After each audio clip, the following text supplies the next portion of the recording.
के उदासीन राजनीति के कारण, अपने के परिवारवाद के चक्कर के कारण आज भी झारखंड झुलस रहा है। आज 40% खनिज संपदा है के बाद भी झारखंड के आदमी प्रदेश पलायन कर जा है। और ये एफसीआई, सिंदरी, हाल न जाने कितना औद्योगिक क्षेत्र, और आज हमने अपन क्षेत्र से पलायन है कि भाग रहा है। इसलिए आज हमने की आवश्यकता है कि देश के सर्वोच्च हाउस में अपन एक प्रेजेंटेशन होना चाहे, एक मजबूत ताकतवर लीडर पहुंचना चाहे जो झारखंड के समस्या के डंके के चोट पर रखता है और हमने का अधिकार नहीं कहते। तो आज हमने एक बात कह चाहिए, यदि हमने एक पार्टी से, हमने एक दल से अगर धनबाद रहे, गिरिडीह रहे या कहीं से सांसद चुन के जाओ तो संसद भवन में, चूंकि लोग कहते हैं भारत गांधी का देश है, और गांधी का विचार क्या था?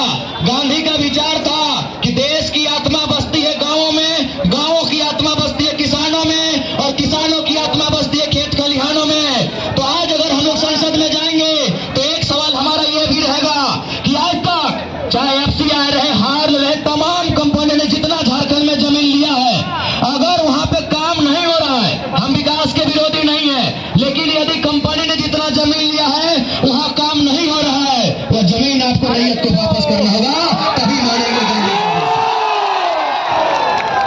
ये हवाई पट्टी का जो इतना बड़ा भूभाग आप देख रहे हैं, इसे भी वापस करना होगा जिनकी जमीनें हैं, तब मानेंगे ये गांधी का देश है। नहीं तो हम मानेंगे ये ईस्ट इंडिया कंपनी का देश है। अगर आज भी लोकतंत्र भारत में अगर कंपनी का राज चलेगा, लोकतंत्र के भारत में अगर कंपनी की हुकूमत चलेगी, उनकी मनमानी चलेगी, तो फिर मत कहिएगा ये गांधी का देश है। हम नहीं मानेंगे ये गांधी का देश है।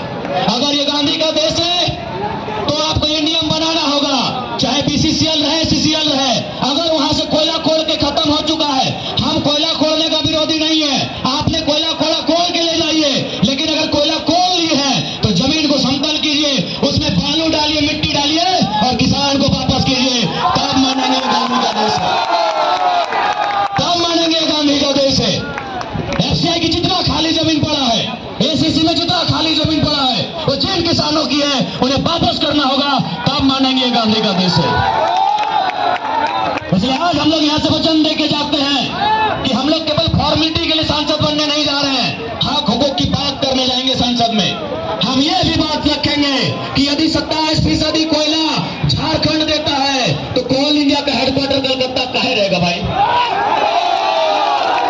कहाँ रहेगा अभी बताइए।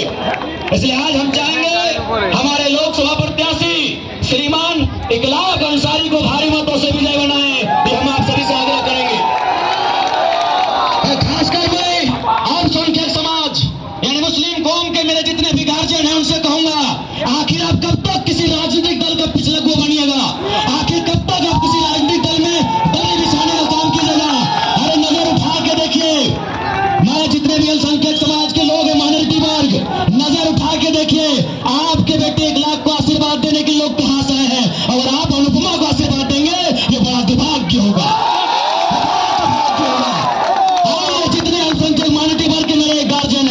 नजर उठा के देखिए, जहां तक नजर जाएगी वहां तक इकलाक के समर्थन में लोग हैं, और ये किसी एक वर्ग से नहीं है, इसमें दलित वर्ग के लोग हैं, आदिवासी हैं, पिछड़े हैं, स्वर्ण वर्ग के भी कुछ लोग हैं। और अगर ऐसी परिस्थिति में माइनॉरिटी लोग अगर इकलाक को समर्थन नहीं देते हैं, और किसको आप समर्थन देने जा रहे हैं? उसका ससुर विधायक रह चुके हैं, पति विधायक रह चुके हैं, अब वो भी सांसद बनेगी, हाय रे दुर्भाग्य। इसलिए अब धनबाद लोकसभा में न बागमारा का कोयला माफिया चलेगा, न बोरियों का कोयला माफिया की रानी चलेगी। दोनों कहां से आते हैं किसी को छुपा नहीं है। एक बागमारा की कोयला की हुकूमत में अपनी भाग रखता है और दूसरा बेरमो की कोयला की हुकूमत में भाग रखता है। इसीलिए अब कोयला के कारोबारी नहीं, अब नहीं चलेंगे कोयला के कारोबारी, अब इकलाक अंसारी।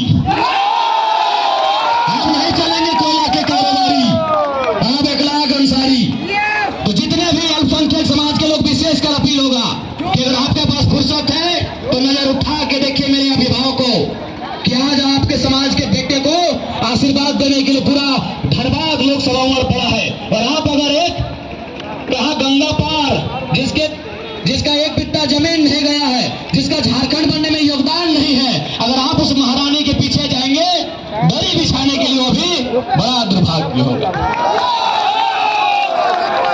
बड़ा दुर्भाग्य होगा। इसलिए आज मैं सभी से गुजारिश करना चाहूंगा और साथ ही साथ हम एक बात कहेंगे, हमारा जो राजनीतिक दल होगा वो सामाजिक न्याय पर आधारित होगा।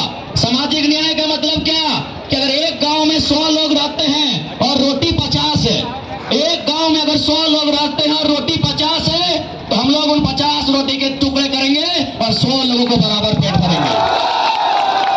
लेकिन ये राजनेता क्या करते हैं कि अगर एक गांव में 100 लोग और 50 रोटी है तो 2 ताकतवर लोग रोटी छीन लेते हैं और 25-25 बांटते हैं, 98 भूख से मर जाते हैं। इस पॉलिटिक्स को दूर कीजिए, इस पॉलिटिक्स को दूर कीजिए, आपसे निवेदन करेंगे। और हमने डंके की चोट पर कहा है कि हम लोग जो राजनीति करने जा रहे हैं वो झारखंड की राजनीति में मील का पत्थर साबित होगा। हमारी ओर से कोई भी लोकसभा का चुनाव जीतेगा उसे अपने, आज इसी सरजमी में एक सांसद हुआ करते थे कॉमरेड ए.के. रॉय, जो अपनी सैलरी राष्ट्रपति फंड में दान कर देते थे। खैर हम लोग राष्ट्रपति फंड में नहीं देंगे, हम लोग 75% सैलरी जनता के फंड में देंगे, जनता के बीच देंगे। और एक महत्वपूर्ण बात कि हमारा राजनीतिक दल जैसे जैसे समय आएगा हम लोग जरूर आगे बढ़ेंगे।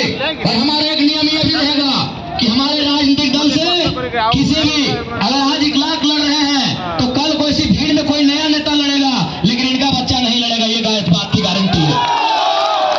परिवारवाद नहीं दोहराया जाएगा हमारे पॉलिटिक्स में। और खासकर जब तक हम अपने पार्टी का अध्यक्ष रहेंगे, जब तक हम अपने दल का केंद्रीय अध्यक्ष रहेंगे, हमारी राजनीति नहीं होगी। और क्यों नहीं होगी?